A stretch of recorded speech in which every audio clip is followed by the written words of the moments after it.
तो good morning दोस्तों, कैसे हो आप सभी। तो आज के अपने इस वीडियो में करने वाले हैं एक टॉपिक जिसका नाम है ग्रीन रिवॉल्यूशन। तो मेरे दोस्तों, आज अपन ना ही तो बोर्ड, ना ही किसी टाइप का मार्कर, ना ही किसी टाइप का कॉपी या पेन का इस्तेमाल करने वाले हैं। बस अपन आज ओरली करेंगे। अगर आप ओरली चीज़ों को लर्न करते हैं ना, तो आप एक गुड लिस्टर बन जाते हैं। तो मैं सोचा कि आपको बेनिफिट होना चाहिए। तो ग्रीन रिवॉल्यूशन क्या था दोस्तों? इतिहास के अंदर वैसे तो बहुत सारे रिवॉल्यूशन हुए। फ्रेंच रिवॉल्यूशन हुआ, 1857 का रिवॉल्यूशन हुआ, गोल्डन रिवॉल्यूशन हुआ, तो बहुत सारे रिवॉल्यूशन थे तो वैसे तो सब, पर उनमें से ही एक था ग्रीन रिवॉल्यूशन। कैसे ये रिवॉल्यूशन हुआ, कब ये हुआ और कैसे इसने उस टाइम की इंडिया की स्थिति को सुधारा उस टाइम पे, तो आज की इस वीडियो के अंदर मैं आपको ये सारे जो है आंसर, इन सारे क्वेश्चनों के आंसर जो है मैं आपको दूंगा। तो बने रहिएगा इस वीडियो के अंदर। तो दोस्तों, ग्रीन रिवॉल्यूशन लेट 1960 में स्टार्ट किया गया था। लेट 1960 का मतलब है जब 1960 एंड होने पे आ गया था। ठीक है, जब 1960 एंड होने पे आ गया था, तब ये जो रिवॉल्यूशन था ये स्टार्ट करा गया था। ठीक है, और इस रिवॉल्यूशन, जब ये रिवॉल्यूशन चलाया गया ना, क्यों चलाया गया?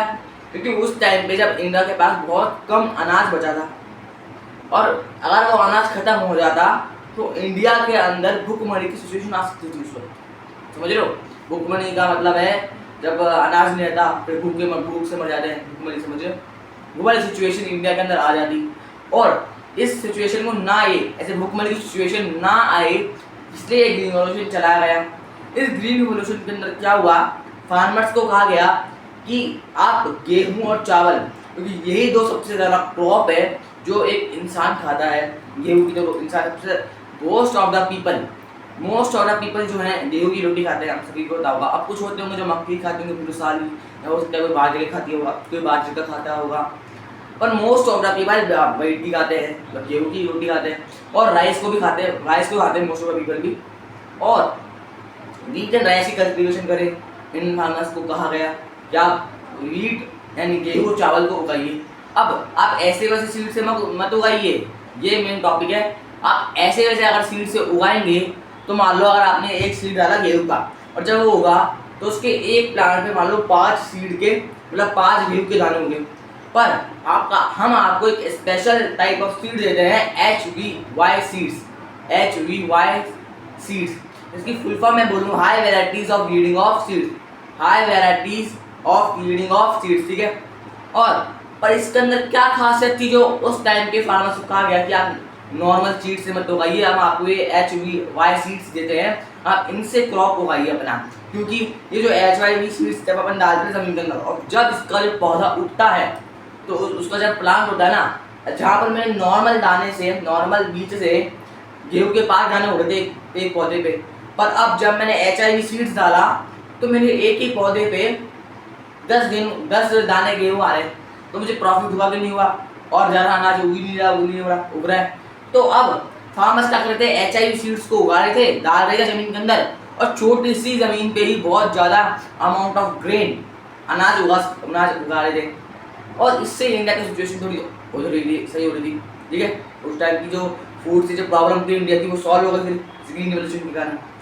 पर जो HIV सीड्स थे, इनकी कुछ प्रॉब्लम में थी। क्या प्रॉब्लम में थी, चलिए बता दूँ मैं आपको। तो HIV जो सीड्स थे, इनको सबसे पहले बहुत ज़्यादा पानी चाहिए होता था। तीसरा केमिकल फर्टिलाइजर्स, तीसरा पेस्टिसाइड्स। ठीक है, एक तो वाटर चाहिए होता लार्ज अमाउंट में, पेस्टिसाइड्स जो केमिकल आता है वो, और केमिकल फर्टिलाइजर्स चाहिए था। और अगर आपको उस टाइम पे अगर आपको अच्छे यील्ड्स चाहिए हैं, अच्छे यील्ड्स मतलब अच्छा गेहूं का दाना चाहिए, मतलब जो क्रॉप का दाना होता है ना, वो चाहिए, तो बस तीन चीज़ें कर सकते थे आप उस टाइम पे। क्या?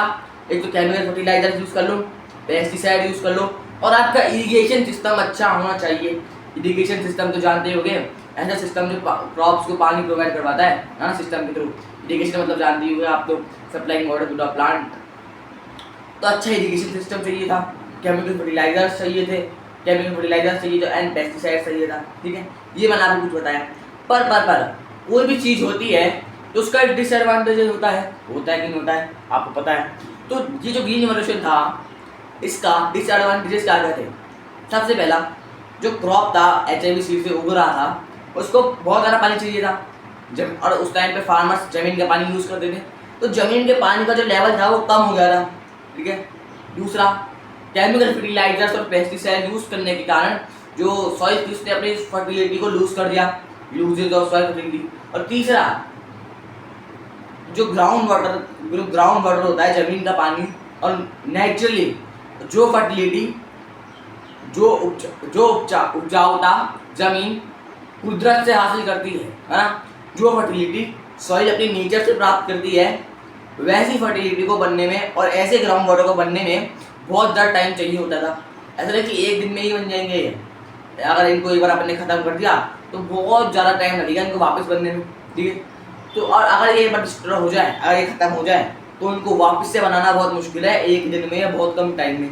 तो टाइम लगता है, और इतने टाइम में तो पता नहीं ह्यूमन का क्या होगा। ठीक है। इसलिए यहाँ पर इतने 3 डिसएडवांटेजेस हैं, मैंने आपको बता दिए हैं। तो आई होप आपको समझ में आया होगा। ऐसे ही ओरली पढ़ते रहेंगे और समझते रहेंगे।